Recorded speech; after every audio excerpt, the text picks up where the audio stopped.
મૂકને વધાવો.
પેલા અહીંયા વાસક્ષ પૂજા, અહીંયા વચમાં, પછી અહીંયા અહીંયા અહીંયા અહીંયા કરો.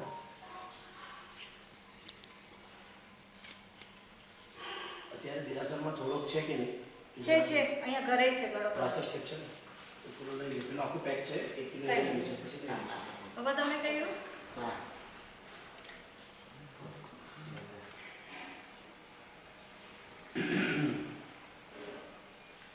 આવી જાઓ બધા લાઈન સર. ફૂલે ચડાવી દે ઉપર. હા. મમ્મી પપ્પા ફૂલ રાખી દો ઉપર. ફૂલ અહીંયા પણ છે. દીદી અહીંયા રહેતા છે ત્યાં અષ્ટપ્રકારી પૂજામાં બી છે સર એમાં જશે ને તો એ ભલે એ થોડા છે ત્યાં ઉપર છે. અહીંયા ઉપર ઉપર વચ્ચો વચ્ચ. હવે આમાં હા ચાલશે. ચાલ એ પછી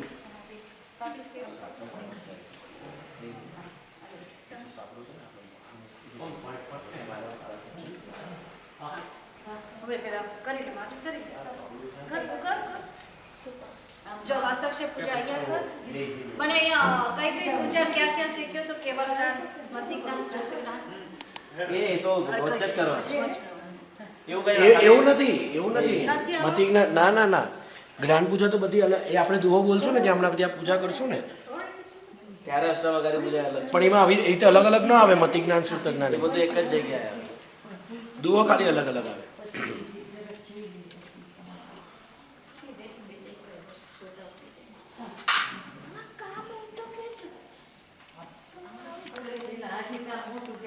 હસી પૂજાના રૂમાલની જરૂર નથી જરૂર.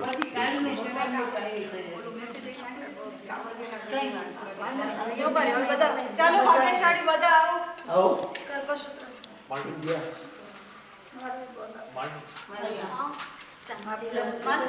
બધાની ચાંદલો કરી દે. પ્રભાવને આપણે નીકળશું ને ત્યારે હા તો બાબા આપી દો તમારા હા મને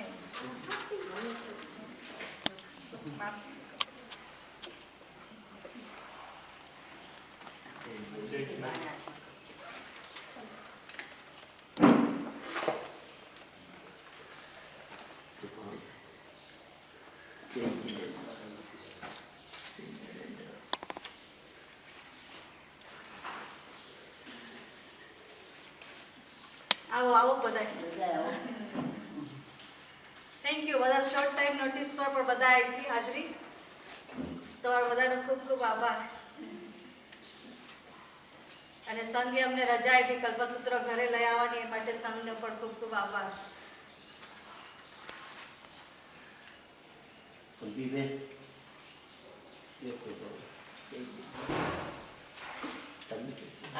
થઈ ગઈ બધાને પૂજા થઈ.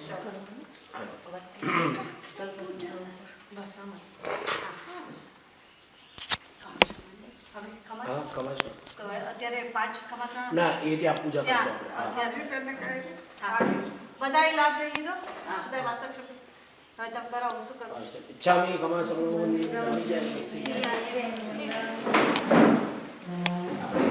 પહેલા જ્ઞાનની પૂજા અહીંયા કરશું. ઓમ સમકિત શ્રદ્ધાવંત ને ઉપનિયોગ જ્ઞાન પ્રકાશ પ્રણમો પદગતિ અનાભાવદરી ઉલ્લાસ ચાલો ઓમ હ્રીમ શ્રી મતિ ઓમ હ્રીમ શ્રી પરમ પુરુષાય મતિ જ્ઞાનાય નમો નમઃ ચારે બસ કલ્પસૂત્ર ઘરે પધારે ત્યારે આપણે એવી પ્રાર્થના કરવાની. આમ તો પરમાત્મા જન્મથી જ 3 જ્ઞાનના ધણી હોય છે, મતિ જ્ઞાન, શુદ્ધ જ્ઞાન અને અવધિ જ્ઞાન. આ 3 જ્ઞાન જ્યારે પરમાત્માનો જન્મ થાય ત્યારે જ એમને હોય છે. પણ આપણી તો પહેલું જે જ્ઞાન મતિ જ્ઞાન છે એનું પણ 1% નોલેજ પણ આપણામાં નથી. એટલે આપણે આ જ્ઞાનની પૂજા દ્વારા પરમાત્માને એ જ પ્રાર્થના કરવાની કે પરમાત્મા મારા પણ જ્ઞાનામય કર્મનો ક્ષય થાય અને મને પણ થોડીક સદબુદ્ધિ મળે અને મારામાં પણ થોડુંક ધર્મનું જ્ઞાન આવે. બસ એ જ પ્રાર્થના બધાએ કલ્પસૂત્રની આગળ ભાવવાની. અને બધાના મનમાં 3 Navkar.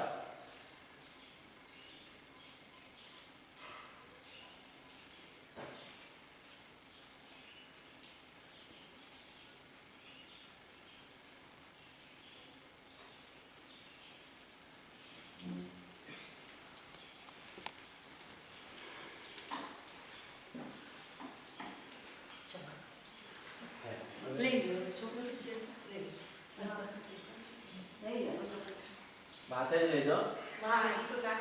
Now you can go outside. Now we are going to the temple.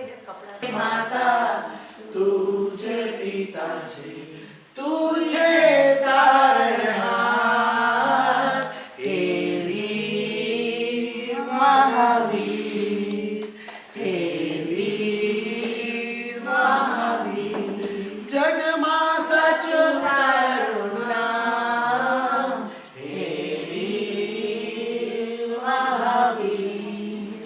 ચલો ચલો ચલો એ રીતે નહીં, સ્વામીજી બે